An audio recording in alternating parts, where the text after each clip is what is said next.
we'll have the Tactis here do the honors on this Sitivien knife. We'll check to see what details we have. We're looking at the Sitivien ST270 folding knife M390, I'm assuming. It gets cut off. It says hiking survival silver. All right, these are always the most generic names out there. So that's why I like to poke fun of them. We got a very nice big size zipper pouch here. And ooh, here we go. We got a wiping cloth. I gotta say, this is a very generic wiping cloth. It's not branded, so I'm not necessarily impressed with that. This is not a deal breaker in any way, it's just an observation based on experience with other brands. But here is the knife. Here we go. Let's go ahead and take a look at that, shall we? So let's take a look at what the ST270 is all about. I always have feedback for brands when they do the soup letters instead of actual creative model numbers, or at least something you can remember, right? Like the Sitivien Elementum, Korshaw Leak, Vosteed Raccoon, you get the idea. But here we go. We got titanium bolsters here. We have steel liners, and these are exposed liners. Shredded carbon fiber inlays to go along with those titanium bolsters. We have a titanium pocket clip, and it looks like a titanium backspacer here. I'm only getting pull from the liners themselves. Lanyard solution back there for my lanyard people. Front flipper, and we have an opening hole here for deployment. So if you're ready, I'm ready. Fail. There we go. Let's try that again, shall we? Holy macaroni, check this out. I was certainly not expecting that type of geometry to come out of there.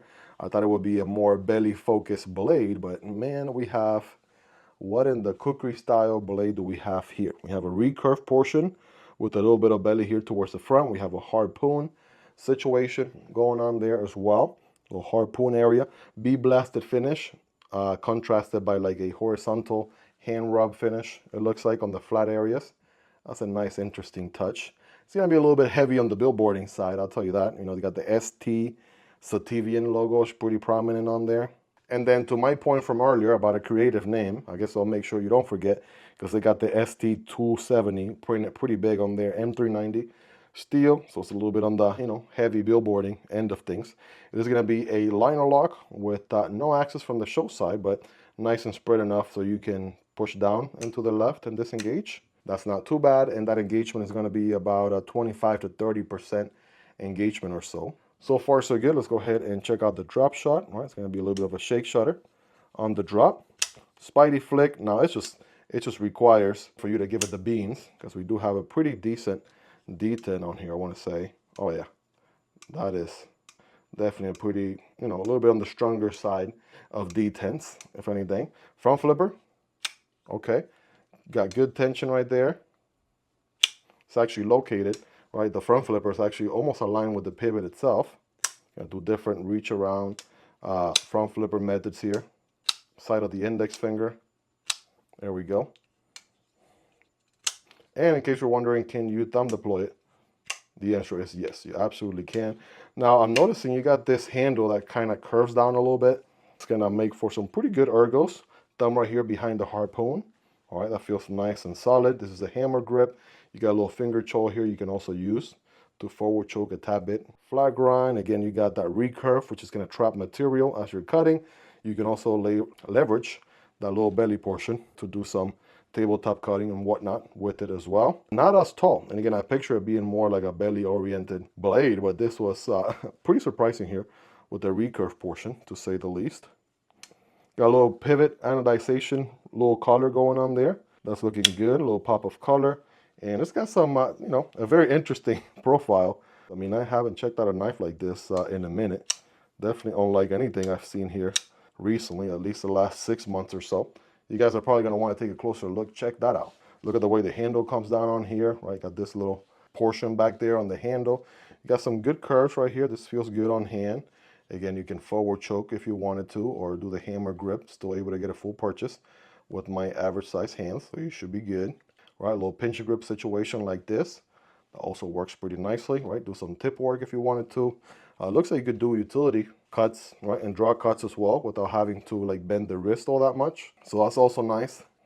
And as far as that blade, oh, that feels pretty toothy right there as far as a blade goes. Pocket clip is going to be about this much deep carry, and it's not going to be reversible on the other side, right? Something to keep in mind there. You actually see a lot of the blade here outside of the handle, which is kind of an interesting odd choice, because then you have probably this portion here of the handle where, you know, there's no blade there. So I don't know how they kind of worked that out. Maybe if the design could have maybe allowed for the blade to be tucked into the handle a tad bit more. I mean, I'm just being picky at this point. And it is a very unique design for what it is, so I definitely give them kudos there. You got about maybe 50-60% of the blade right outside of the handle. Just an observation. Captive pivot, and it looks like we have TA hardware all around, which is nice. I'm getting no pull for the hardware, which is nice. Now we do have a stop pin right here on the close position. That's not going to be anywhere close to where the beginning of the edge is. Actually, somewhere around here where my nail is, right? And that's where the edge is at. And that's also the same pin that's going to help hold the blade in place on the open position, right? The blade is going to hit there and then lock with the liner on the opposite end. We do have only a tad bit of milling on the inside for weight reduction, only on the non-liner side. And we do have, you know, the outside carbon fiber, which definitely helps with the weight reduction quite a bit. Doesn't feel like a very heavy knife, doesn't feel like a very light knife. It's just a good balance, right? Good in between. I mean, you guys let me know your thoughts on this one, right? For sure. What do you think about it? What does it resemble anything that you can think of? Have you seen a knife similar to this in the past? Let me know. I'm curious for you guys to share in the comments. Hope you guys really enjoyed this one. If you made it to the end, you're the real MVP. Hope you guys have a wonderful rest of your day. Take care, and I'll see you on the next one, either this one or this one. Peace.